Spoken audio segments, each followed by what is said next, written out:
मैं आपसे प्रेम करता हूँ, हाँ? लेकिन एक होता है कि मैं पत्थर की लकीर या हाथ पर टेटू बनवा के साबित करता हूँ कि मैं आपसे प्रेम करता हूँ। तो आज तो साईं ने वही कर दिया। हमारा तो आना कल से होना था, लेकिन आज चाहे कारण जो भी रहा हो, आज भी यहां बुला करके साईं ने ये बात पत्थर की लकीर की तरह प्रमाणित कर दी कि हम तो करते हैं लेकिन साईं भी हमसे प्रेम करते हैं।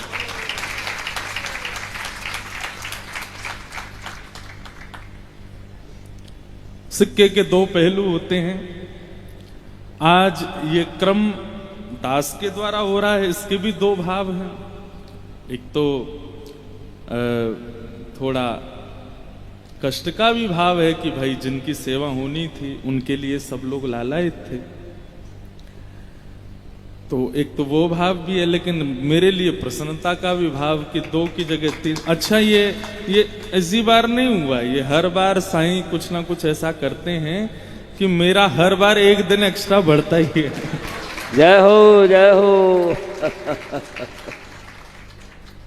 और पहली बार से ही ये क्रम चल रहा है कि हर बार एक दिन एक्स्ट्रा साईं बढ़ाते ही हैं। तो आगे से कभी अगर 2 दिन के लिए बुलाना हो तो पहले ही 3 दिन मान के चलना है। अगर आपके पास 2 ही दिन खाली हो तो मुझे एक ही दिन को बुलाना, क्योंकि एक तो एक्स्ट्रा फ्री मिलेगा, बाय 1 गेट 1 फ्री। ये तो होना ही है यहां पर। साईं की बड़ी कृपा है। इस कृपा का मैं क्या वर्णन करूं, क्या इसका भाव आप सबको बताऊं। आप सब उस भाव में ओतप्रोत होते हैं, लेकिन आप सबके संग संग दास का भी ये प्रेम साईं का प्राप्त हो रहा है। ये बहुत बड़ी कृपा है हमारे साईं अम्मा की। वृंदावन हमारा विषय क्या था? केवल वृंदावन। जब हमारे सोनू साईं और हमारे पुनीत साईं जी दोनों इतना प्रेम करते हैं, बड़े भैया की तरह दोनों संग रहते हैं, तो आप श्री का भाव आया कि महाराज जी इस बार भी सेवा करनी है। मैं तो बार बार इनसे कहता हूं, मैंने और कोई बढ़िया मिले उनको बुलाओ, औरों को भी मौका दो साईं की सेवा में आने का। आपका भाव है, बोले सब आएंगे महाराज जी, लेकिन आप भी आओगे, आपको भी आना है।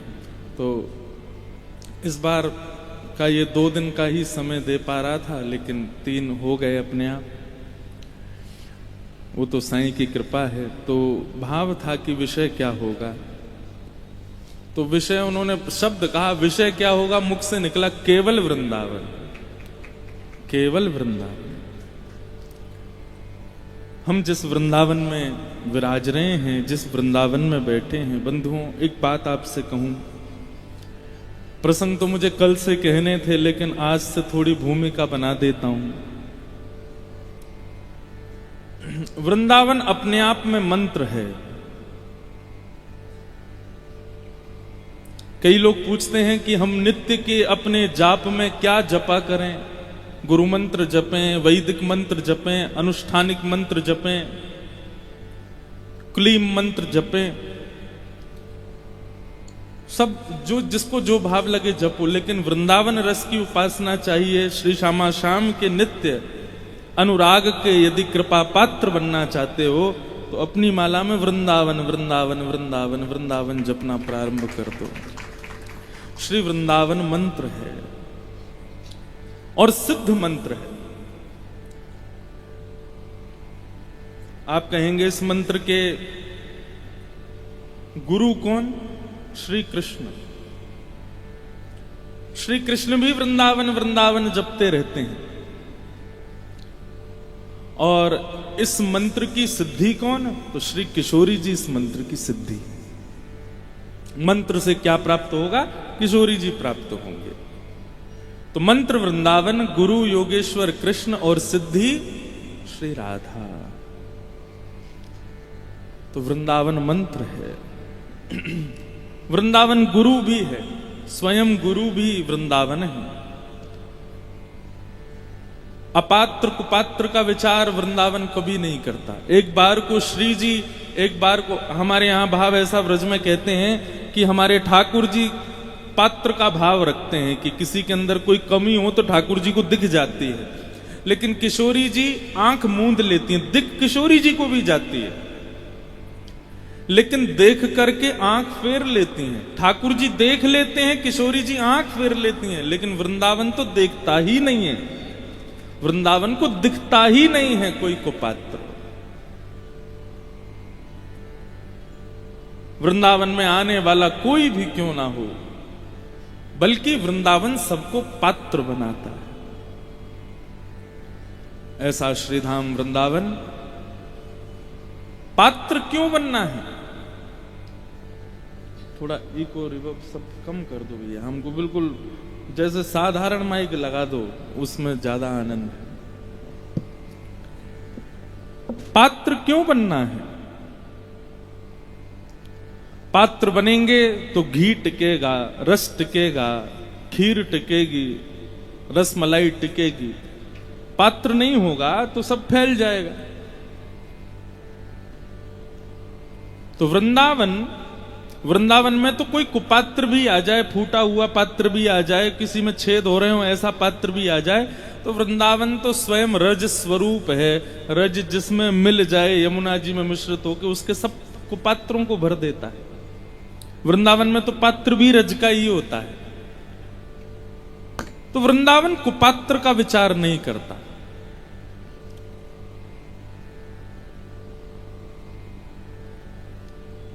श्री कृपालु जी महाराज कहते हैं, भलो बुरो जैसो हूं तिहारो, तुम बिन को ना सुचे हमारो, काके द्वारे जाए पुकारे, कौन निहारे, दीन दुखी की ओर, श्री राधे की जय कृपा की को, सरस किशोरी बयस की तोरी, रति रस गोरी,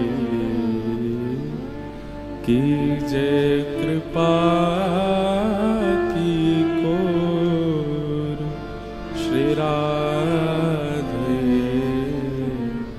की जय कृपा की कोर। भलो बुरो जैसो हूं तिहारो। 3 दिन अब मुझे बोलने दीजिएगा, छूट मिली है। साल भर में जितनी कथाएं होती हैं ना, उसमें सबसे ज्यादा प्रतीक्षा मुझे साईं के सामने बोलने की ही होती है।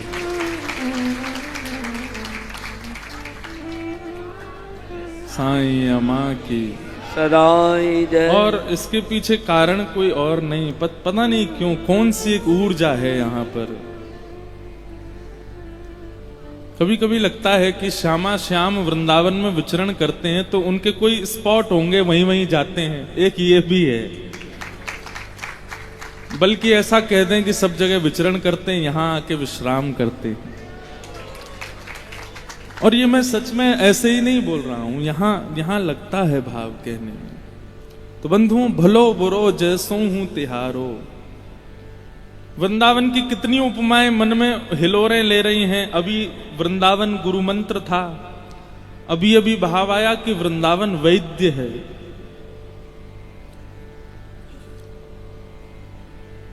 वृंदावन वैद्य के समान है।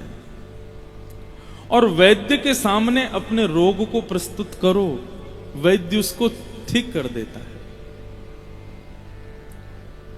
हमारी कैसी भी पीड़ा हो, कैसा भी रोग हो, यदि वैद्य को जाकर के बताएंगे तभी तो वैद्य उसकी चिकित्सा करेगा। डॉक्टर को जाकर के अपनी पीड़ा बताओगे तभी तो औषधि मिलेगी। वृंदावन वैद्य है, औषधि नाम है। यहां पर किसी भी भाव से, कितने भी दूषित भाव से क्यों ना आ जाओ, वृंदावन वैद्य है, चिकित्सा करता है। किस किस की चिकित्सा हुई, लंबी लिस्ट है महाराज, निकाल के देख लो। रसखान की चिकित्सा हुई, मीराबाई की चिकित्सा हुई, सूरदास की चिकित्सा हुई, तुलसीदास की चिकित्सा हुई। हाँ, श्री तुलसीदास जी महाराज भी भले ही राम उपासक थे, भले ही श्री रघुनाथ जी के गाथाओं को गाते थे, लेकिन वृंदावन आकर के उस अनुभूति का अनुभव किया जो वे चित्रकूट में भी नहीं कर पाए, जो काशी में भी नहीं कर पाए। वो अनुभूति वृंदावन में हुई। और एक बात कहूं, यहां तो परब्रह्म नारायण की भी चिकित्सा हुई है, औरों की तो बात छोड़ो। वृंदावन वैद्य है, सबकी चिकित्सा करता है। भाव कुभाव अनख आलस हो, चाहे भाव से आओ, चाहे कुभाव से आओ, चाहे सुंदर बन के आओ, चाहे कुरूप बन के आओ, चाहे गुणों को लेकर के आओ, चाहे अवगुणों को लेकर के आओ, वृंदावन हर प्रकार से हमें योग्य ही बनाता है।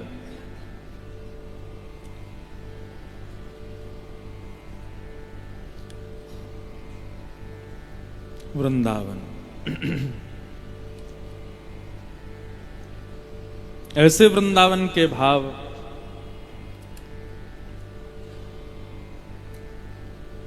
हमारे श्रीमद् भागवत, मुख्य मैं केंद्र में भागवत जी को ही रखता हूं हर बार। वृंदावन महिमा का भाव भागवत जी में दो महात्म हैं, तो दूसरे महात्म में वृंदावन का बड़ा महात्म बताया गया, महत्व बताया गया। तो उसी को केंद्र में लेकर के सब भावों को हम लोग सुनते जाएंगे, जो जो भी हृदय में प्रकट होंगे।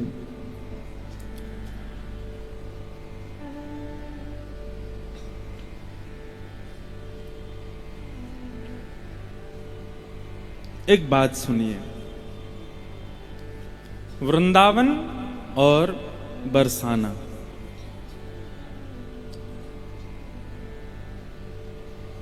ब्रज भूमि के दो श्रृंगार या कह दो दो नेत्र, वृंदावन और बरसाना। श्री गोवर्धन हृदय है। पूरा 84 कोस ब्रजमंडल, यदि प्रत्येक गांव का, प्रत्येक स्थान का दर्शन करो तो ऐसा लगेगा श्याम सुंदर का ही अंग प्रत्यंग है।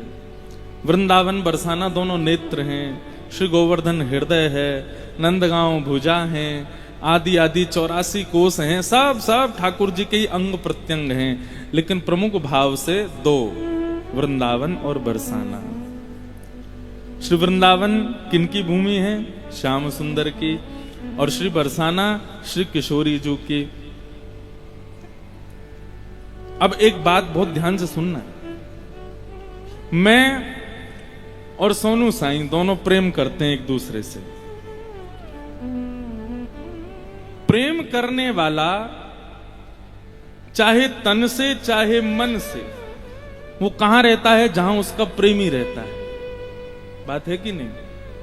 दो लोग यदि प्रेम करते हैं, अलग अलग स्थान में रहते हैं, तो भले ही तन से मैं अपने घर में रहूं, लेकिन मन से मैं वहीं रहूंगा जहां मेरा प्रेमी निवास करता है। हाँ? बात सुनो, पहले पूरी बात सुनो, नहीं भूल जाऊंगा मैं। तो मन से मैं कहां रहूंगा? जहां मेरा प्रेमी। और कोई बहुत ही बड़ा आशिक होगा तो तन से भी वहीं रहेगा, उसी गली में बैठा रहेगा, उसी के बगल वाली दुकान पे बैठा रहेगा। कभी तो निकलेगी, कभी तो दिखेगी, कभी तो आएगी सामने। इतने बड़े वाले आशिक तो हम लोग नहीं रहे अब। तो अब क्या है कि हम तन से कहीं भी रहते हैं, लेकिन व्हाट्सएप वीडियो कॉलिंग से प्रेमी के पास हैं, या मन से प्रेमी के पास हैं तो वहीं जहां हमारा प्रेमी है। कभी कभी ऐसा लगता है कि श्रीधाम वृंदावन श्याम सुंदर की नगरी, लेकिन विराजती श्री किशोरी जी, श्री राधा रानी विराजती हैं वृंदावन में। मंदिर में देखने जाओगे तो बिहारी जी ही दिखेंगे, मंदिर में देखने जाओगे तो श्री राधा वल्लभ जी दिखेंगे, मंदिर में देखने जाओगे राधा रमण जी दिखेंगे,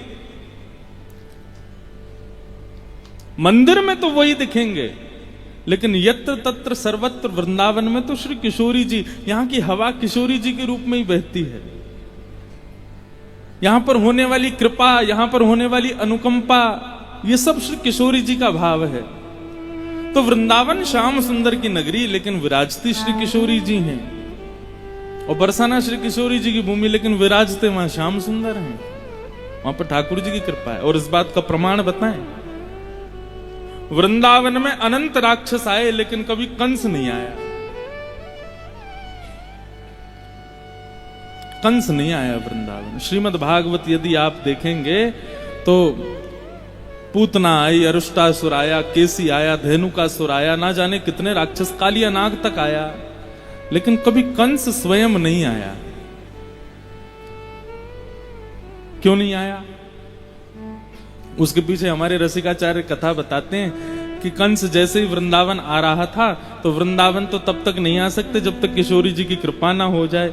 किशोरी जी भी बड़ी कृपालु हैं, बोले उनके प्रेमी को भी वही देख सकता है जिस पर किशोरी जी की कृपा हो। हम यदि बिहारी जी को नयन भर के देख रहे हैं, निहार रहे हैं, इसमें भी किशोरी जी की कृपा, उनकी कृपा ना हो तो हम बिहारी जी को देख ही नहीं पाएंगे, और देखेंगे भी तो भीड़ में पिछे रहेंगे, यहाँ से किसी की कहानी, वहां से किसी की कहानी, और दुनिया भर के भावों की वजह से बिहारी जी से बाहर ही आ जाएंगे, उनका दर्शन ही नहीं कर पाएंगे। लोग वृंदावन आते हैं, बिहारी जी का दर्शन करते हैं, बाहर आते हैं, पूछो कैसे बिहारी जी, बड़े सुंदर थे, कैसे थे? बोले ये याद नहीं आ रहा कैसे थे, क्योंकि किशोरी जी की कृपा नहीं हुई। कृपा हो जाए तो आप जहां जाओगे वहां भी स्मृति में रहेगा, बिहारी जी ऐसे थे। तो वृंदावन सब आए, लेकिन कंस नहीं आया। उसके पीछे कारण क्या है? किशोरी जी की कृपा नहीं थी, आज्ञा नहीं थी कंस को। और कंस वृंदावन आया। एक बार कंस नहीं मन बनाया कि सारे राक्षस जाते हैं, सब लोग मर के आते हैं या फिर हार के आते हैं, अब की बार मैं ही जाके देखूं।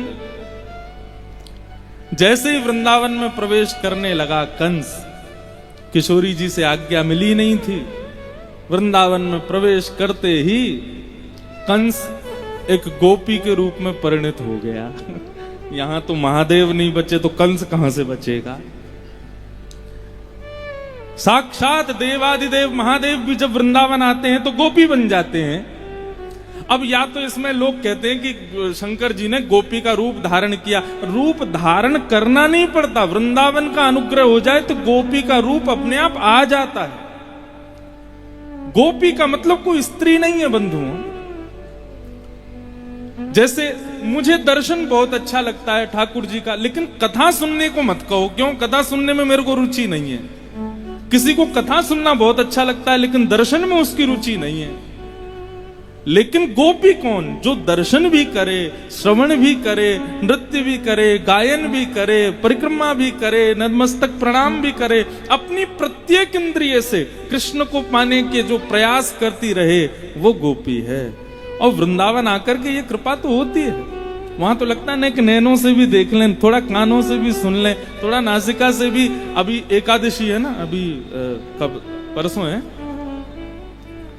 एकादशी से फूल बंगला शुरू हो जाएंगे बिहारी जी में, उसके बाद से शुरू हो जाएंगे कि अभी शुरू हो गए? हाँ, एकादशी से हो जाएंगे। उसके बाद तो नासिका को सुगंधी 2 किलोमीटर दूर से ही आने लग जाएगी बिहारी जी में सुगंधी। प्रत्येक इंद्रिय ठाकुर जी को पाने के लिए उत्सुक हो जाए, वही तो गोपी है। तो जिस धाम में आकर के स्वयं देवादिदेव महादेव गोपी बन गए, वहां कंस बचेगा? कंस आया और जैसे ही वृंदावन में प्रवेश किया, एक गोपी बन गया। आया तो था अपने पूरे राक्षसत्व में, लेकिन वृंदावन आते ही गोपी बन गया। उसने अपने हाथ देखे तो कंगन आ गए, पैरों में पाजेब आ गई, नीचे लहंगा फरिया सब आ गए, ऊपर चुनरी आ गई, कानों में कुंडल आ गए। अब तो कंस भागा डोले इधर से उधर, और इतनी कुरूपणी गोपी बना कि उसको कोई देखना नहीं चाहता। किशोरी जी ने कृपा तो की, बोले पहले वृंदावन आए हो तो वृंदावन की पोशाक तो पहनो, स्कूल जाओगे तो यूनिफॉर्म तो पहननी पड़ेगी, तो वृंदावन आए हो तो पोशाक पहनो, वृंदावन की पोशाक गोपी है। गोपी तो बना दिया लेकिन भाव सुदृढ़ नहीं था, इसलिए कुरूपणी गोपी बना कंस। अब कुरूपणी गोपी बनकर के इधर उधर भागने लगा, कहां जाऊं, अब किसी को जाके कहे मैं कंस हूं तो उसके पीछे डंडा लेके भागे, अरे बुरी बावड़ी सी गोबर चोटी, हमारे वृंदावन में तो ऐसे ही बोलते हैं, कहां से आ गई ये पता नहीं। और कंस की स्थिति ये हो गई कि महाराज दौड़ा दौड़ा दौड़ा इधर से उधर भागे, कैसे बचूं, ये रूप मेरा कैसे ठीक हो, ऐसे रूप में मैं वापस मथुरा नहीं जा सकता। एकांत एक वन में जाकर के कंस ने अपने गुरुदेव नारद जी का याद स्मरण किया। हे नारद जी, हे गुरुदेव पधारो। नारद जी महाराज पधारे। नारद जी बोले, अरे गोपी तुम कौन हो? कंस बोला, गोपी नहीं हूं मैं, कंस हूं। बोले ये स्थिति कैसे हुई? बोले पता नहीं, मैंने जैसे ही वृंदावन में चरण रखा मैं गोपी बन गया, मैं ऐसे वापस नहीं जा सकता। मेरी पत्नी अस्ति प्राप्ति मेरा मजाक उड़ाएंगी, बड़े बड़े दिग्गज राक्षस मेरे यहाँ पर सेवक के रूप में काम करते हैं, इस रूप में मुझको देखेंगे, मेरा सम्मान कौन करेगा? मुझे कैसे भी इस रूप से बचाओ। नारद जी बोले, तू राक्षसों को भेज भेज करके उनको मरा हुआ जान करके तेरे को ये बुद्धि नहीं आई कि तुझे नहीं आना चाहिए था वृंदावन? तैने इतने बड़े बड़े राक्षस भेजे, सबकी क्या गति हो गई वृंदावन आके, फिर भी तू माना नहीं, आ गया।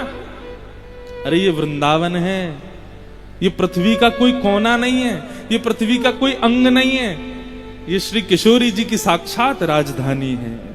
यहां उनकी कृपा के प्रवेश नहीं होता। कंस तू क्यों नहीं समझता इस बात को? भागवत में वर्णन है, कंस वध भी भगवान ने मथुरा जाके किया, कंस आया ही नहीं वृंदावन। कंस ने कहा अब तो मुझे इस रूप से बचाओ। बोले अब तो एक ही कृपा हो सकती है, श्री किशोरी जी अनुग्रह कर दें तो ही तुम इस रूप से बच सकते हो। वैसे क्या दिक्कत है, कंस ऐसे ही रहो, राधे राधे जपो। बोले अरे महाराज लीला करने दो हमको। नारद जी महाराज कंस की बात मान करके श्री किशोरी जी के पास गए और किशोरी जी से जाके बोले, हे श्यामाजू, वृंदावन में गोपी प्रेम की भिक्षा मांगते हैं लोग, लेकिन ये कुपात्र कंस प्रवेश करके गोपी बन तो गया, लेकिन ये गोपी योग्य नहीं है। किशोरी जी बोली, वृंदावन सबको योग्य बनाता है नारद, अब से कंस भी योग्य है, उसको कहो श्री कृष्ण राधा बस यही मुख से गाता रहे, वृंदावन की गलियों में बीथियों में विचरण करता रहे, यही उसका कर्म है। नारद जी बोले, आपकी बात सब सही है किशोरी जी, श्यामाजू, लेकिन आगे लीला ठाकुर जी की तब तक नहीं होगी जब तक कंस राक्षस रूप में नहीं आएगा।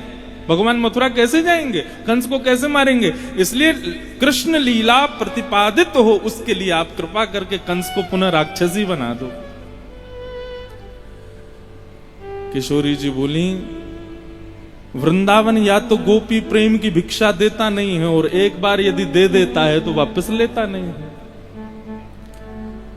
लेकिन यदि आप चाहते हैं कि कृष्ण लीला में हम बाधक ना बने, कंस को पुनः कंस ही बना दें, तो कंस को एक सेवा दे रहे हैं, वो सेवा कंस यदि भाव से करेगा तो पुनः राक्षस बन जाएगा। बोले क्या करना है? बोले गोपियों के यहां जाकर के उनकी गायों के गोबर को थापने का काम करे, और गोपियों के यहां जाकर के मजदूरी करके उनके गोबरों को थापे, और थाप करके जब वो सूख जाएं तब उन गोबरों की चोरी करे, उसके अपराध से वो दोबारा राक्षस बनेगा। तब कंस गोपियों के यहां गया, गोपी था, जाकर के कहता, बोले मुझे मजदूरी दे दो। बोले क्या करोगी? बोले तुम्हारी गैयाओं का गोबर उठा दिया करूंगी। कंस जाता, जाकर के गोबर थापता, थाप करके बढ़िया उनको सुखाने के लिए डालता। अब गोबर सूखेंगे तो सबके घर में भोजन बनेगा, लेकिन कंस यहाँ पर बीच में चोरी भी करने लगा। क्या जिसके यहाँ गोबर थाप के आता सूखने पर वहीं के गोबर चुरा के दूसरी गोपियों को बेचने लगा। इस अपराध की वजह से कंस पुनः राक्षस बना। ये वृंदावन है बंधु, यहां कंस भी गोपी बनता है। चाहे कैसा भी व्यक्ति वृंदावन पधारे, ऐसा हो ही नहीं सकता कि मुख से श्री राधा नाम ना बोले, और मुख से नहीं बोलेगा, कान से सुनेगा, कान से नहीं सुनेगा, मुख से नहीं बोलेगा, आंखों से देखेगा। वृंदावन पंच रसों से हमारे भीतर प्रवेश करता है। रूप, शब्द, स्पर्श और गंध, सबसे वृंदावन का प्रवेश हमारे भीतर होता है। यहां बच ही नहीं सकता आदमी। नहीं सुने कथा, नहीं गावे कीर्तन, नहीं करे दर्शन, तो हवा से बचेगा क्या? यहां की हवा भी बिहारी जी को छू के आती है। कैसे बचोगे? वृंदावन।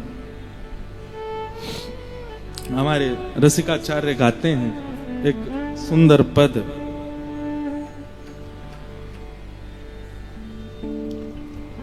वृंदावन एक सुंदर जोड़ी, वृंदावन एक सुंदर जोड़ी, वृंदावन एक सुंदर जोड़ी, वृंदावन एक सुंदर जोड़ी। बंधुओं, ये पद जो यहां गाए जाएंगे अगले 3 दिन तक, चूकना नहीं, इन पदों को जरूर गाइएगा। ये रसिकों की वाणी है, हम खोज खोज के ला रहे हैं वहां से, आप सबको प्रदान कर रहे हैं। इनको याद कर लीजिए, कहीं नोट कर लीजिए, और जब जब वृंदावन आओ, श्री यमुना जी के तट पर साईं के सन्मुख, श्रीधाम वृंदावन के किसी भी देवालय में जाकर के इन पदों का गान करना। वृंदावन में केवल एक ही नियम रखो, यहां आओ और गाओ, बस, और कुछ मत करो। अभी क्या हो गया, वृंदावन आते हैं और खाओ, ये चलता है। वृंदावन जाओ और खाओ नहीं, वृंदावन जाओ और गाओ। जिसने गाया उसी ने पाया। वृंदावन में शाम शाम को पाना है तो गाना प्रारंभ कर दो। वृंदावन सब लोग गाओ। वृंदावन में कौन है? बोले एक सुंदर जोड़ी विराजमान है, आओ उसका आवाहन करो। वृंदावन एक सुंदर जोड़ी, वृंदावन एक सुंदर जोड़ी, वृंदावन एक सुंदर जोड़ी, वृंदावन एक सुंदर जोड़ी। खेलत जहां तहां वंशीवट, खेलत जहां तहां वंशीवट, खेलत जहां तहां वंशीवट, खेलत जहां तहां वंशीवट। नंद नंदन वृषभानु किशोरी, नंद नंदन वृषभान किशोरी। वृंदावन एक सुंदर जोड़ी, वृंदावन एक सुंदर जोड़ी। भुवन चतुर्दश की सुंदरता, भुवन चतुर्दश की सुंदरता, भुवन चतुर्दश की सुंदरता, भुवन चतुर्दश की सुंदरता। सुंदर श्याम राधिका गोरी, सुंदर श्याम राधिका गोरी। नारद भक्ति सूत्र में श्री नारद जी महाराज कहते हैं है? बहुत ध्यान से सुनना। नारद जी महाराज कहते हैं प्रेम क्या है? बोले जिसका वर्णन ना हो सके वो प्रेम। यदि सामने वाला व्यक्ति कहे कि प्रेम ये है, प्रेम ये है, प्रेम ये है, प्रेम ऐसा है, प्रेम वैसा है, तो समझ जाना ये सब कुछ है, प्रेम नहीं है, क्योंकि ये वर्णन कर रहा है। और उसके वर्णन को सुनकर के आप समझ जाओ अच्छा ऐसा है, तो भी समझना ये प्रेम नहीं है, क्योंकि प्रेम ना तो वर्णन का विषय है, प्रेम ना ही श्रवण का विषय है, प्रेम ना ही समझने का विषय है, प्रेम अनुभव का विषय है। और जिसका अनुभव होता है ना उसका वर्णन नहीं हो सकता। और यदि कोई वर्णन करने का प्रयास भी करे तो वो केवल और केवल जबरदस्ती कर रहा है, कर नहीं पाएगा। वृंदावन वर्णन का विषय नहीं है, हम जबरदस्ती ही कर रहे हैं। यहां पर कैसी सुंदरता वृंदावन की बताई जा रही है। बोले 14 भुवन चतुर्दश की सुंदरता। 14 भुवन हैं, 7 लोग भीतर और 7 लोग ऊपर। इन सबकी सुंदरता वृंदावन के एक कण में विद्यमान है। लेकिन हम लोग तो देखते हैं इतना तो सुंदर कहीं दिखता नहीं वृंदावन, दिखता है क्योंकि हमको अप्रकट वृंदावन दिख रहा है, हमको प्रकट वृंदावन दिख रहा है। अप्रकट वृंदावन हमने देखा ही नहीं है, उसका दर्शन हमको हो ही नहीं रहा है। हाँ, अप्रकट वृंदावन का प्रवेश द्वार मैंने देखा है। श्री वृंदावन का तटीय स्थान, वहां जाकर के ऐसा लगता है कि वृंदावन का प्रवेश द्वार है ये। अंदर तो अभी हमको प्रवेश मिला ही नहीं है। श्री भट्ट जी महाराज अपने भाव में कहते हैं भुवन चतुर्दश की सुंदरता, सुंदर श्याम राधिका गोरी। श्री भट्ट जय श्री भट्ट देख लो वरनो, जय श्री भट्ट देख लो वर का रसना एक नहीं लख कोरी, रसना एक नहीं लख कोरी। वृंदावन एक सुंदर जो, वृंदावन एक सुंदर जो, हे वृंदावन एक सुंदर जो, वृंदावन एक, वृंदावन एक, वृंदावन एक सुंदर जोड़ी।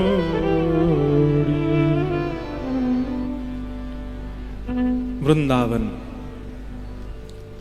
तो श्रीधाम वृंदावन में दर्शन श्याम सुंदर के हैं, लेकिन कृपा किशोरी जी की है। अब लोग तो बरसाने में भी यही मानते हैं, लेकिन मुझे ऐसा लगता है वृंदावन बरसाने में भी उल्टा है। वहां दर्शन किशोरी जी के, कृपा श्याम सुंदर की। हमारे परिचित से आप मिलने जाओगे तो मैं आपको अपने प्रेमी का पहले ही भाव बता दूंगा। उसके सामने जाओ तो ज्यादा बोलना नहीं, उसके सामने जाओ तो ऐसी चर्चा करना नहीं, उसके सामने जाओ तो ये मत बोल देना। क्यों? मेरा प्रेमी है, मैं जानता हूं ना वो कैसा है। वृंदावन जब आप आते हैं तो किशोरी जी अनुग्रह करती हैं कि ठाकुर जी के सामने ऐसे जाओ, ऐसे रहो, ऐसे विराजो, ऐसे करो। ऐसे करोगे तो उनको भाएगा नहीं। और यदि कोई अपराध हमसे बन जाता है तो फिर किशोरी जी कृपा करती, उसको सुदृढ़ करती हैं। ऐसे ही बरसाने में है तो वृंदावन की अधिष्ठात्री, दर्शन श्याम सुंदर के अधिष्ठात्री किशोरी जी। कंस पर कृपा हुई तब वो कंस पुनः राक्षस बना, नहीं तो गोपी बन गया था। हो ना हो किशोरी जी की यदि कृपा नहीं होती तो गोपी गीत गाने वालों में कंस भी होता क्योंकि गोपी तो था ही वो।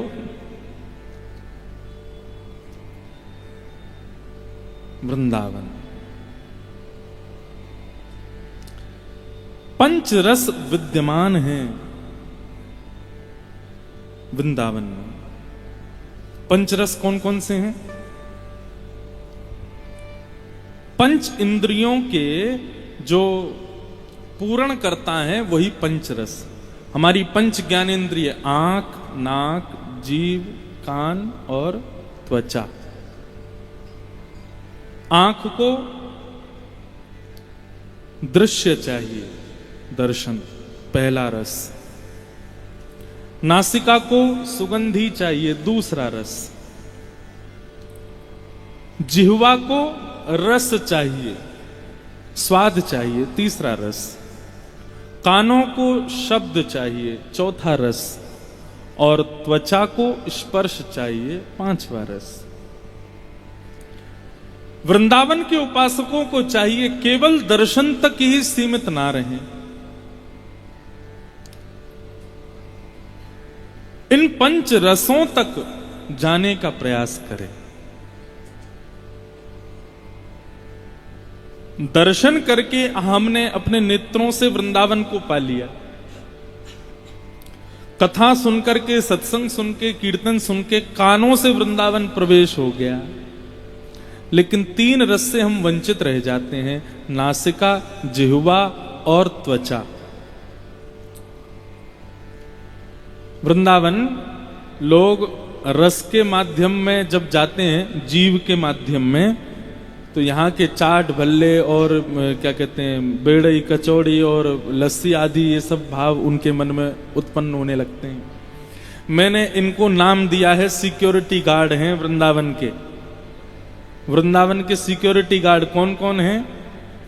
लस्सी, चाट भल्ले, वृंदावन के पेड़े और बिहारी जी के बाहर जो मिलते रहते हैं, दही बल्ला, पकौड़ी बल्ला आदि आदि जो भी मिलता है, ये सब वृंदावन के सिक्योरिटी गार्ड हैं। सिक्योरिटी गार्ड का मतलब क्या होता है?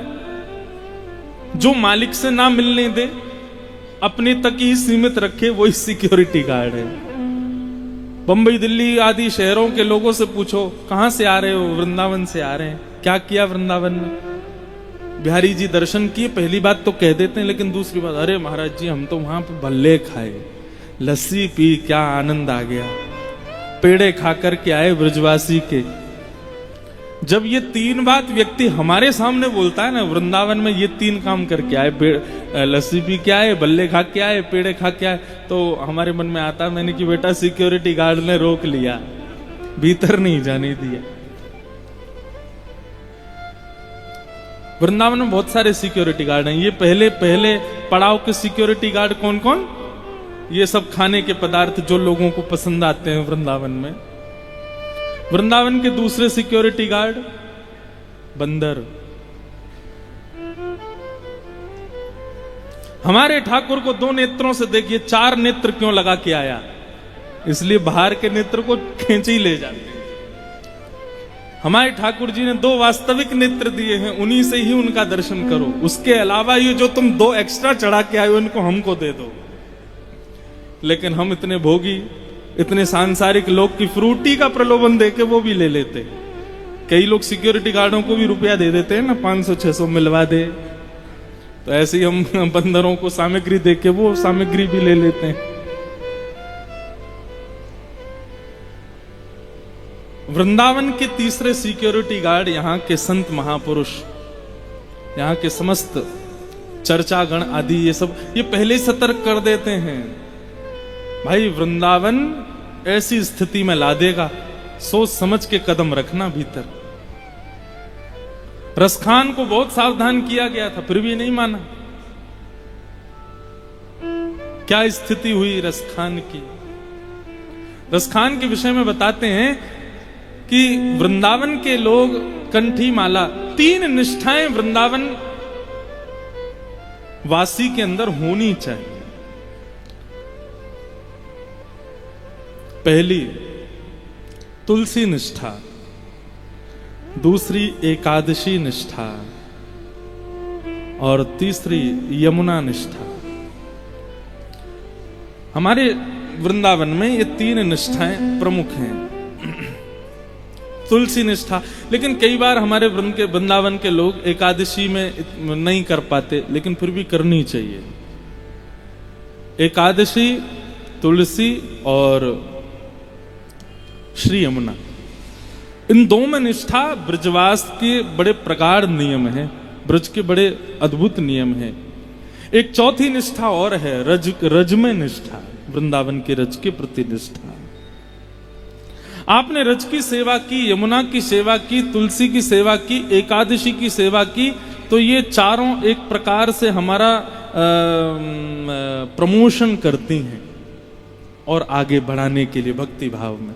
मैं जो भाव आ रहे हैं बोलता जा रहा हूं, अगर ये इकट्ठे करने कहीं ना कहीं लिखते जाओ आप लोग, जो भी मन में भाव आ रहे, ये प्रमोशन करते हैं हमारे ठाकुर जी की सेवा में। तुलसी, तुलसी, यमुना, एकादशी और रज, ये चार सेवा। वृंदावन जब भी आओ सबसे पहले रज को प्रणाम, वृंदावन आके दूसरा प्रणाम श्री यमुना जी को, वृंदावन आके तीसरा प्रणाम श्री तुलसी जी को, और वृंदावन आने की तिथि यदि एकादशी हो जाए तो निश्चित एकादशी को। ये चार निष्ठाएं यदि वृंदावन में सुदृढ़ हो जाएं तो ये प्रमोशन कराती हैं व्यक्ति का और आगे ठाकुर जी की ओर। तो श्री रसखान जी जो थे वे, बाकी सब तो एक एक कंठी माला पहन के घूमते थे तुलसी की, लेकिन श्री रसखान जी तो अपने हाथों पर भी, बाजूबंदों पर भी, गले में भी, कमर पे भी, जहां उनको अंग मिलता था वहीं तुलसी बांध लेते थे। खूब सारी तुलसी की माला पहन करके चलते थे, बड़े बड़े मोटे मोटे मालाएं गले में धारण करके रसखान घूमते थे। एक रसिक ने पूछा, रसखान, एक तुलसी की माला कल्याण करने के लिए बहुत है, तुम इतनी सारी तुलसी मालाएं क्यों पहनते हो? जहां तुमको माला दिखती है तुम धारण कर लेते हो। रसखान जी का उत्तर बड़ा अद्भुत। बोले, महाराज, काष्ठ का एक स्वभाव होता है कि वो जल में तैरता है, वो डूबता नहीं है। और यदि कोई डूब रहा हो, ऐसे व्यक्ति के पास में यदि काष्ठ आ जाए, लकड़ी आ जाए, और हम लोग उसको पकड़ लें तो शायद उसके भाव से हम भी डूबने से बच जाएंगे। तुलसी काष्ठ नहीं है, लेकिन स्वरूप काष्ठ का है। तो ये बात इस बात का द्योतक है कि संसार रूपी भवसागर में जितने लोग डूब रहे हैं, यदि कंठी गले में है तो ये एक प्रकार से हमारी लाइफ जैकेट है, हम डूबने से बचे रहेंगे। लेकिन महाराज, उस काष्ठ पर काष्ठ से ज्यादा वजन की वस्तु रख दी जाए तो वो काष्ठ भी डूब जाता है। मैं रसखान हूं। आप सब लोग तो एक शुद्ध परिवार में जन्मे हैं, एक उच्च कुल में आप सबका जन्म हुआ, आप लोगों के लिए एक तुलसी की माला बहुत है। लेकिन मैं तो एक ऐसे खानदान में जन्मा हूं जहां पर भक्ष भक्ष खाया जाता है, मदिरा सुरापान की जाती है। शायद मेरा वजन पापों का एक तुलसी की माला उसमें मेरी रक्षा ना कर पाए, इसलिए मैं तो अंग प्रत्यंगों में पहन के घूमता हूं ताकि भव सागर में डूबने से बचा रहूं। तो ये रसखान की स्थिति हुई वृंदावन आकर के। संत जन तो पहले ही आप लोगों को सिक्योर कर देते हैं कि भैया भीतर मत प्रवेश करो, वृंदावन साधारण नहीं है। एक बार यदि आपने प्रवेश कर लिया और वृंदावन ने कहीं आप पर कृपा कर दी, वे संसार के हो नहीं पाओगे।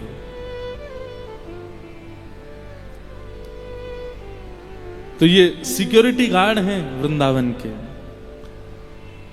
कितने सिक्योरिटी गार्ड हो गए? पहले तो यहां के भोजन पदार्थ, दूसरे यहां के बंदर, तीसरे यहां के संत, और चौथे सिक्योरिटी गार्ड श्याम सुंदर और किशोरी जी के अष्ट सखियां और अष्ट सखा।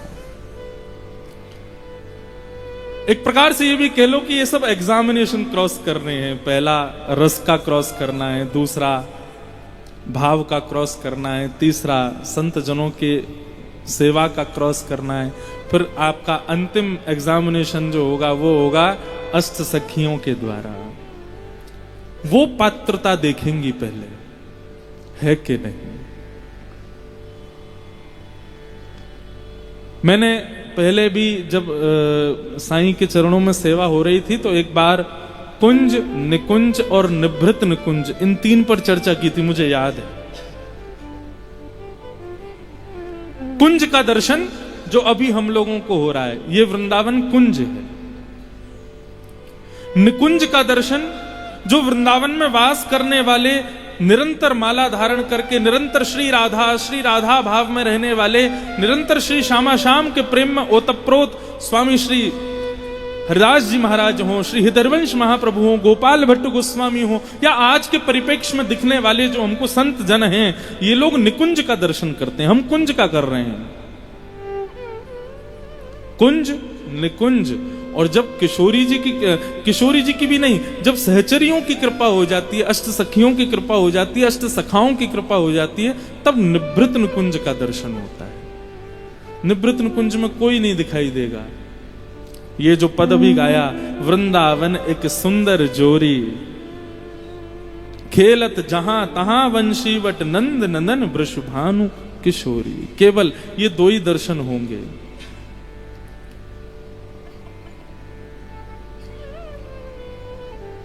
फिर आप किसी भी सौंदर्य का दर्शन करोगे ना, चाहे वो स्त्री हो, तो लगेगा किशोरी जी का शायद अंश है। कोई सुंदर पुरुष दिखेगा तो भी ऐसा दिखेगा शायद मानो ठाकुर जी का अंश है। बहुत ध्यान से सुनना। वो है निवृत्त निकुंज। वहां पर केवल श्यामा श्याम और किशोरी जी का ही दर्शन है, इसके अलावा कोई नहीं दिखेगा। लेकिन उसमें प्रवेश तब तक नहीं होगा जब तक ठाकुर जी की सहचरी और श्री किशोरी जी की सहचरियों की हम पर कृपा ना हो जाए। चौथे सिक्योरिटी गार्ड वृंदावन के।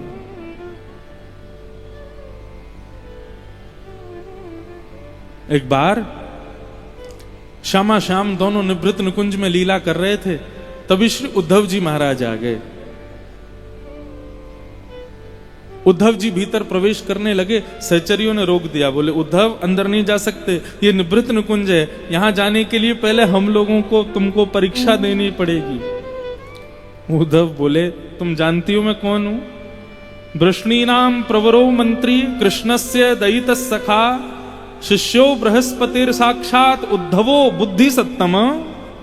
मैं साक्षात बृहस्पति का शिष्य, कृष्ण का दयित सखा, और तुम लोग मुझे कह रही हो कि परीक्षा देनी पड़ेगी अंदर जाने के लिए। ये सब फालतू बातें नहीं करो, चलो जाने दो भीतर। सहचरियां बोली उद्धव हम तुमसे हाथ जोड़ के प्रार्थना कर रही हैं, यदि अपना मंगल चाहते हो तो अंदर भीतर प्रवेश मत करना। उद्धव बोले तुम कौन होती हो मेरा अमंगल करने वाले? और सहचरियों का अपमान करते हुए श्री उद्धव जी महाराज भीतर प्रवेश कर गए निवृत्त निकुंज में। जैसे ही भीतर प्रवेश किया तो श्री किशोरी जी की हंसने की किलकारियों की आवाज आ रही है। श्याम सुंदर उद्धव को बुला रहे हैं, ऐसा प्रतीत हो रहा है, लेकिन कोई दिख नहीं रहा है।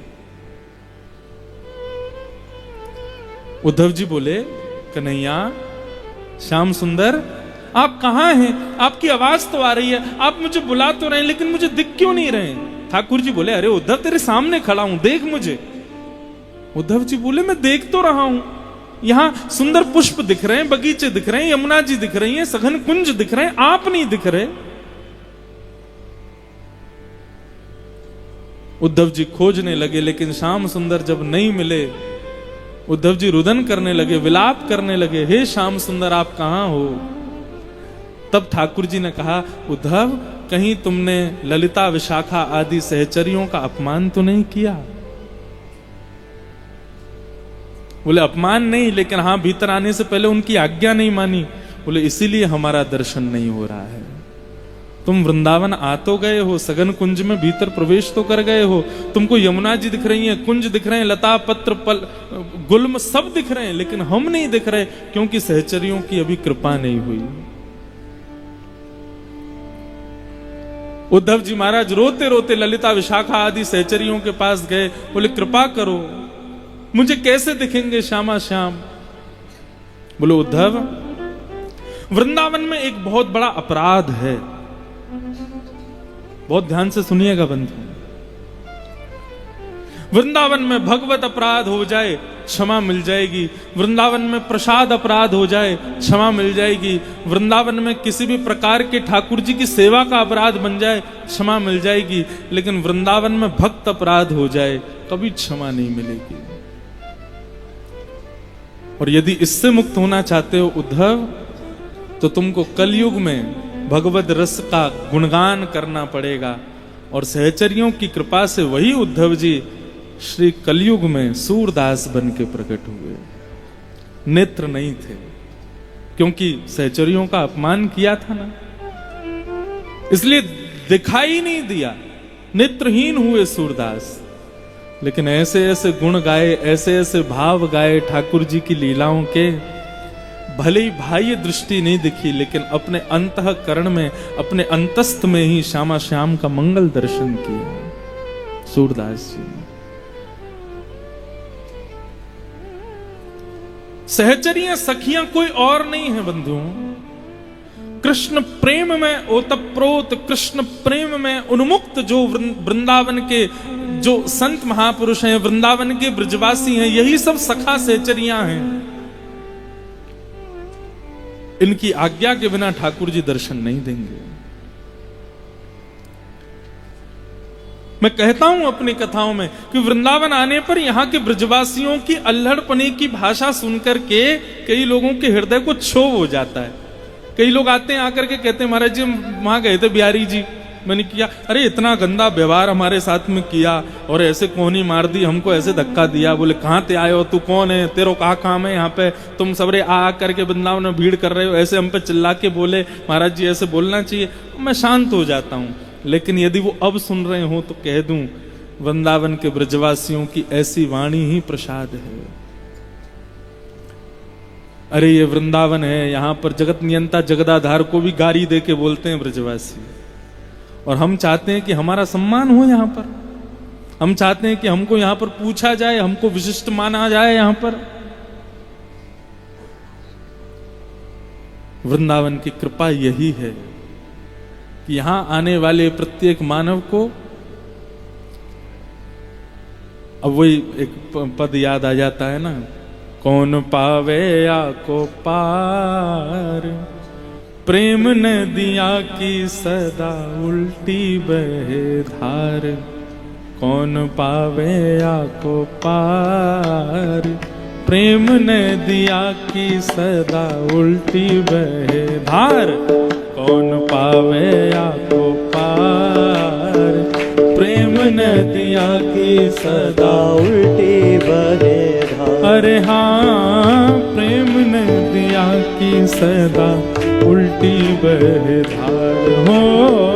प्रेम नदिया की सदा उल्टी बहे धार हो। विष्णु अवतार विश्व पोषण करन, विष्णु अवतार विश्व पोषण करन। विष्णु का अवतार क्यों हुआ? विश्व के पोषण के लिए हुआ। भगवान कृष्ण बन के क्यों आए? विष्णु ही तो थे, विश्व के पोषण करने के लिए आए। लेकिन क्या कर रहे थे वृंदावन आके? सोई कर चोरिया अहीर घरन, सोई कर चोरिया अहीर निज प्रभुता विसार, प्रभुता विसार, निज प्रभुता विसार, प्रभुता विसार।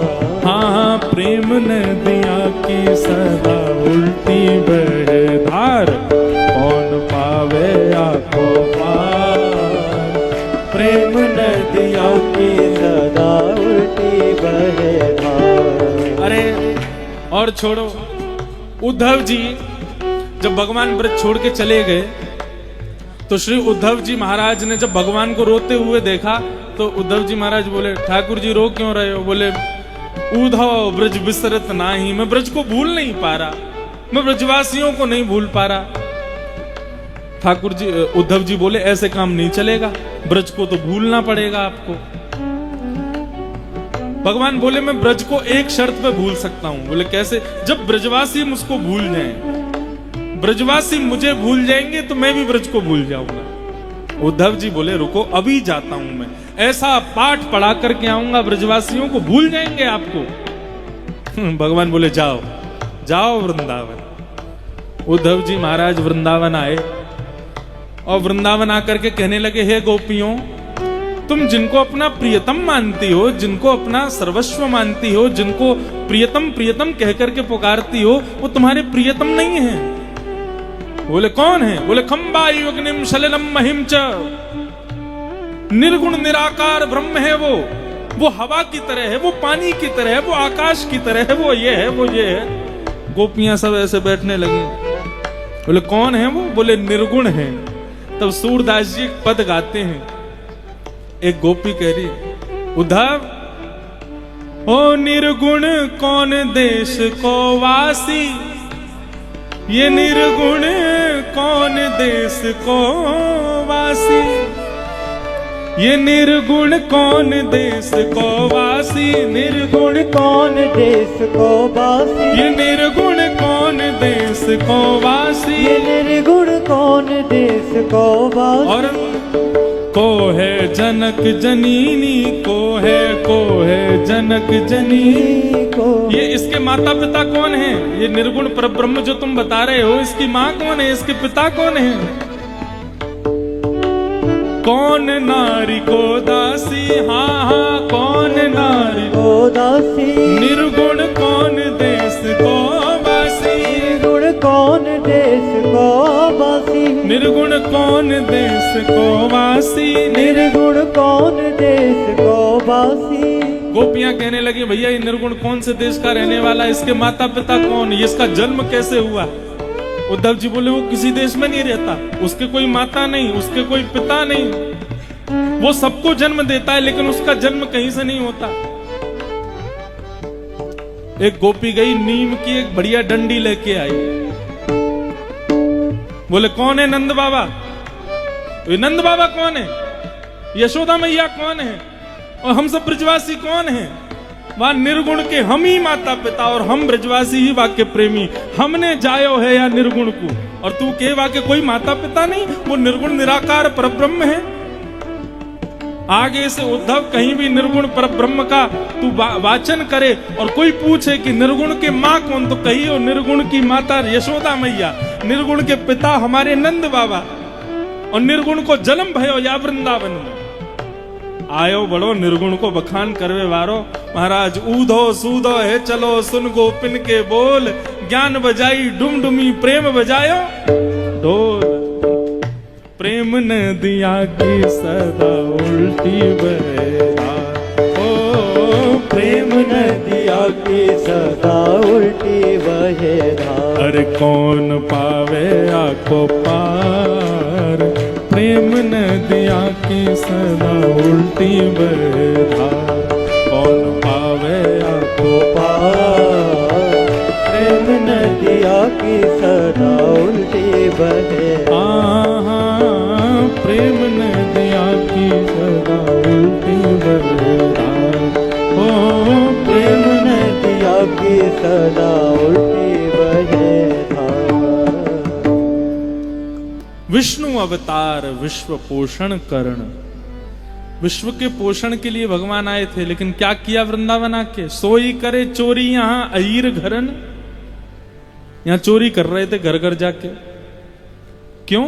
निज प्रभुता विसार। मैं कहा करता हूं, जिस वृंदावन में आके जगत नियंता जगदाधार त्रिलोकी नाथ अपनी प्रभुता छोड़ देता है, वहां हम ये गुमान करके बैठे कि हमारा कोई सम्मान करे। गोपनीय अंदर की बात बताऊं तो जिस मंदिरों में आप जाते हैं ना, ये श्री राधा रमन श्री बिहारी जी और राधा वल्लभ जी, कोविड जब आया था ना, तो लोग बाग जा नहीं रहे थे दर्शन करने, गुल्लकें खाली हो गई मंदिरों की। तो अर्चक आदि पर्दा के भीतर बैठे बैठे ठाकुर जी से रूखी रोटी और सब्जी उनको ही भोग लगा देते। लाल जी यही पाओ, क्यों आपने कोरोना ला दियो, लोग बाग आ ही नहीं रहे, दान पेटियां खाली पड़ी हैं, तो कहां से 56 भोग लगेंगे? 56 भोग खाने तो फिर खोलो कोरोना के द्वार, लोगों को बुलाओ भीतर, तब दान आवेगो तब लगेंगे। हमारी ब्रज की परंपरा महाराज उल्टी धार है यहाँ पर। और श्री राधारमण जी का तो एक प्रसंग में कथाओं में भी सुनाता हूं। एक दिन तैयार नहीं हुए, खूब कोशिश कर ली महाराज, सारे अर्चक लग गए लाल जी को तैयार करने में, कभी कहीं से छोटी पड़ जाए ड्रेस, कभी कहीं से ऊंची पड़ जाए ड्रेस। अब ड्रेस नहीं, पोशाक, सामान्य भाषा में ड्रेस है। एक पुजारी जी बोले, लाला पहननी है कि नहीं, तुम ही बताओ। हम अंतिम बार प्रयास करके देख रहे हैं, यदि पहन ली तो बहुत बढ़िया, और नहीं पहनी तो आज हरि देखे नंगम नंगा। आज पूरे दिन नंगे ही खड़े रही हूं। आज लंगोटी में ही आपके दर्शन करा देंगे दर्शनार्थियों को। ऐसे सुंदर सुंदर दर्शनार्थी आए हैं दिल्ली से, मुंबई से, कलकत्ता से, सब खड़े हैं आपके द्वार पे, सब देखने आए। बोले राधा रमन जी बड़े सुंदर हैं, लेकिन जब सब लोग देखेंगे अरे लंगोटी में खड़े हैं, सब हो करके हंसेंगे आप पे।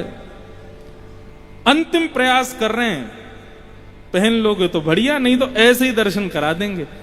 और जैसे ही पुजारी जी ने वही ड्रेस, वही पोशाक जब पुनः धारण कराई, राधा रमन जी चुपचाप पहन के खड़े हो गए। निज प्रभुता विसार, ये वृंदावन है। यहां पे ठाकुर जी को भी कभी कभी फटकार दिया जाता है, तो हम तो सामान्य जीव हैं। मैंने पहली बात जिससे आज की कथा का प्रारंभ किया वो ये थी कि वृंदावन अवगुण का दर्शन नहीं करता। लेकिन एक बात मैं बहुत विनम्रता पूर्वक कहूं और अपने अनुभव के भाव से कह रहा हूं। मेरा आप लोगों से ज्यादा अनुभव नहीं है, छोटा ही हूं आप सबसे, लेकिन फिर भी कह रहा हूं, हमारे अंदर जितने अवगुण हैं हमको सब पता है। प्रभु के व्यक्ति के अंदर कितने अवगुण, ये दो लोग जानते हैं, या तो भगवान जानते हैं या वो खुद जानता है, और तीसरा कोई नहीं जानता। अपने अवगुणों को ही केंद्र में लेकर के आप वृंदावन आ जाओ। वृंदावन उस अवगुण को ही गुण में परिवर्तित कर देगा। ये वृंदावन की कृपा है। मिठले बावल साईं ओ बोल मिठड़े बावल साईं अमा की सदाई। मिठे मिठे ताड़ी बजाए करे जय हो जय हो, बधाई हो बधाई हो बधाई हो। बोल श्री राधा रमन लाल की, बोल मिठड़े बावल साईं अमा की सदाई जय। जोरदार ताड़ियूं थी वञनि हिकु दफ़ो साईं लाइ।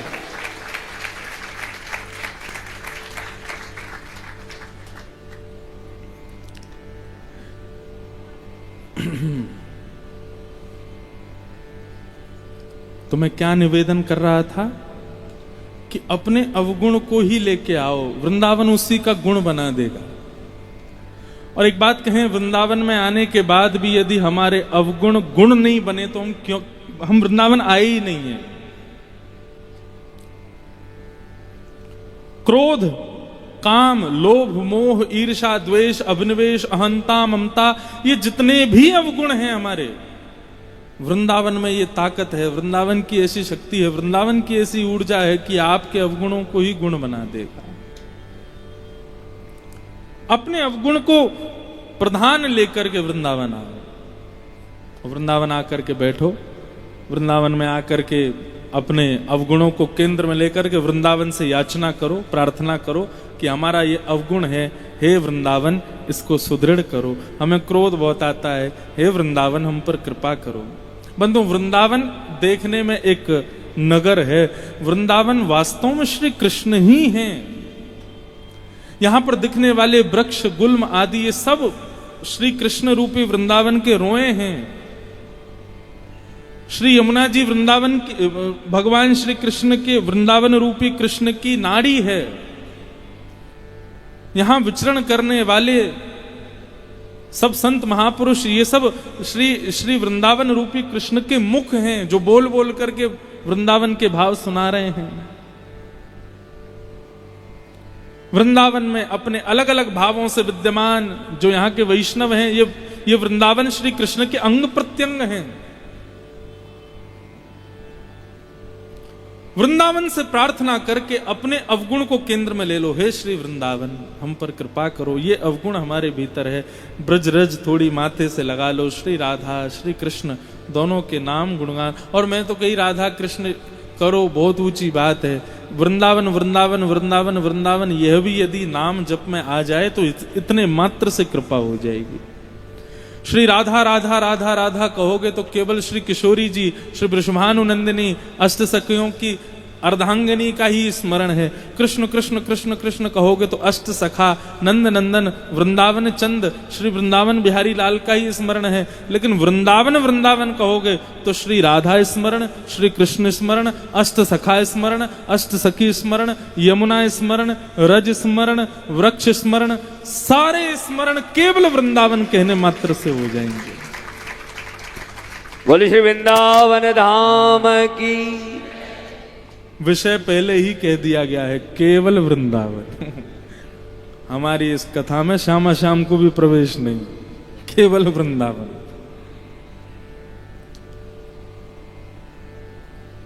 वृंदावन आजकल वृंदावन का रूप, वृंदावन तो वैसा ही है, लेकिन लोगों ने आकर के, अभी भीड़ बहुत हो गई है वृंदावन। लोग इतना भी विचार नहीं कर रहे हैं कि हम क्या पहन के आवें, कैसे आवें, क्या करें। केवल फोटो खिंचाने, वीडियो बनाने और केवल ऊधम मचाने के लिए वृंदावन आ रहे हो। सब कंस हैं, ये सब कंस हैं। और जैसी कृपा किशोरी जी ने कंस पे की ना, देखो वृंदावन तो कोई अवगुण देखेगा नहीं, वृंदावन तो सबको स्वीकार करेगा। लेकिन जैसे कंस को किया वैसे ही करेगा। ये हो ना हो, आने वाले समय में ये सब गोबर थापने वाले बनेंगे। वृंदावन सबसे गोबर थपवाएगा। देखो वृंदावन का दंड भी कितना प्यारा। और कोई दंड दे तो डंडा से मारेगा, हाथ ऊपर करके खड़े कर देगा, और बाकी ऐसा बताते हैं। वो हम लोग वैष्णो देवी एक बार दर्शन करने गए, तो जब पैदल चढ़ते हैं ना वैष्णो देवी, तो कभी पता नहीं कौन सा महीना होता, उसमें ना बड़े छोटे छोटे जीव वहां पर, बड़े रात्रि में दिन में नीचे पड़े रहते हैं। लोग बाग चढ़ जाते हैं, उन पर छोटे छोटे कीड़े होते हैं, पता नहीं वो कब कौन से महीने में होते हैं। मैंने कहा भाई इतने कीड़े क्यों? तो पता नहीं कोई वहां का खच्चर घोड़ा चलाने वाला, वो बोला महाराज जी ये पता है कौन है? बोले वैष्णो देवी आने के बाद भी जो लोग पाप करते हैं वो यहाँ कीड़े ऐसे बन जाते हैं। मैंने कहा अच्छा। ऐसे हम जगह जगह जाते हैं तो वहां के कोई ना कोई अपराध का भाव पता चलता है कि वहां पर किए गए अपराध का परिणाम ये होता है।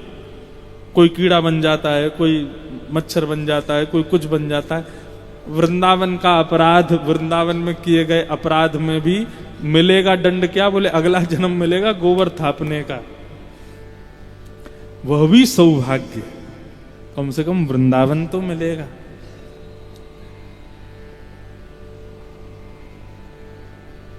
कितना दयालु है वृंदावन। श्री हरिराम व्यास जी का एक पद है, उस पद को गा करके हम लोग आज के विषय को विराम देंगे। और कल से हमारा समय 11 बजे का है। कल से हम 11 बजे सुबह आ जाएंगे और श्री वृंदावन को ही केंद्र में लेकर के श्री श्यामा श्याम की अद्भुत निभृत निकुंज लीलाओं का यहाँ पर वाचन करेंगे। अच्छा एक बात और कह दें, कल और परसों 2 दिन जो लीलाएं हम सुनावें, उन लीलाओं को अपने तक ही सीमित रखना, सबसे मत कहना। क्योंकि संसार के लोग अनधिकारी हैं इन लीलाओं के लिए, उनका अधिकार नहीं है उन लीलाओं को श्रवण करने का। और यदि किसी के सामने कहोगे भी तो समझ में भी उसी को ही आएगी जो अधिकारी होगा, जिसको वृंदावन ने अधिकार दिया होगा।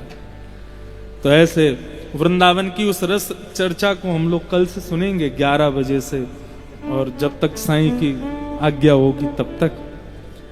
आओ उसी वृंदावन को श्री व्यास जी के रूप में, भाव में हम लोग प्रणाम कर लें। बिहाग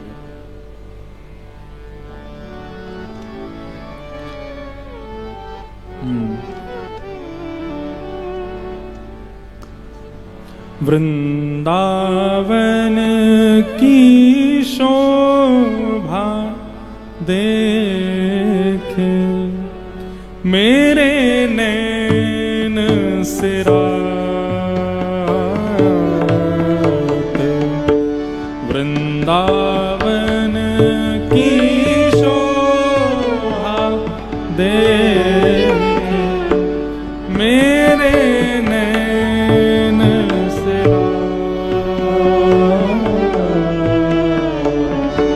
वृंदावन की शोभा देख मेरे नैन सिरा।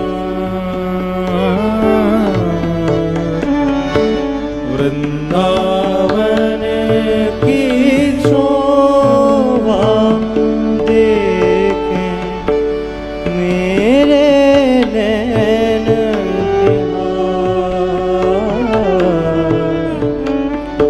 कुंज निकुंज पुंज सुख बरसत। कुंज निकुंज पुंज सुख बरसत। कुंज निकुंज पुंज सुख बरसत। कुंज निकुंज कुंजन से बरसत। हर सत सबको गात मेरे वृंदावन की शोभा देख। वृंदावन की शोभा देख मेरे नैन सिरा। राधा मोहन के निज मंदिर। राधा मोहन के निज मंदिर। राधा मोहन के निज मंदिर। राधा मोहन के निज मंदिर। महाप्रलय नहीं जात मेरे मेरे नैन सिरा। वृंदावन की शोभा देख मेरे नैन सिरा। श्री हरिराम व्यास जी महाराज कहते हैं, श्री राधा मोहन के निज मंदिर महाप्रलय नहीं जात। वृंदावन में वर्षा होगी, बाढ़ आ जाएगी, आंधी तूफान आ जाएगा, लेकिन कभी प्रलय नहीं आ सकता वृंदावन में। वृंदावन प्रलय कहां आता है? ब्रह्मा के निर्मित पृथ्वी पर प्रलय आता है, लेकिन वृंदावन का निर्माण ब्रह्मा ने नहीं किया है। इसलिए ये बात सदैव याद रखो, या तो वृंदावन में प्रलय नहीं आता, या फिर जिन जिन लोगों के हृदय में वृंदावन है वो कभी महाप्रलय के शिकार नहीं होते। एक सूक्ष्म प्रलय आया कोरोना का, और जब पूरे भारत में रोआ राट मची हुई थी, उस समय पर हम साईं के चरणों में बैठ के यहाँ कथा कर रहे थे 2 साल पहले। ये मार्च अप्रैल में ही आई थी सेकंड वेव, बहुत भयंकर आई थी। यहाँ पर मेरे ख्याल से 100-125 लोग थे बस, बहुत गिने चुने लोग थे। चुने लोग, गिने भी और चुने हुए भी, उनमें से एक मैं भी चुना गया तभी और तब से अभी तक चुना ही हुआ हूं। पूरा विश्व रो रहा था, लेकिन साईं के दरबार में सब हंस रहे थे, सब आनंद कर रहे थे, नाच रहे थे, जय साईं अम्मा गा रहे थे, खूब पापड़ खिला रहे थे। क्यों? वृंदावन मतलब कोई स्थान नहीं बंधुओं, वृंदावन मतलब कोई नगर नहीं है। वृंदावन एक भाव है, और उस भाव में रहने वाला कभी महाप्रलय का शिकारी नहीं हो सकता। श्री राम व्यास जी कहते हैं, वृंदावन के निज मंदिर में, वृंदा के निज मंदिर में, श्री राधा मोहन के निज मंदिर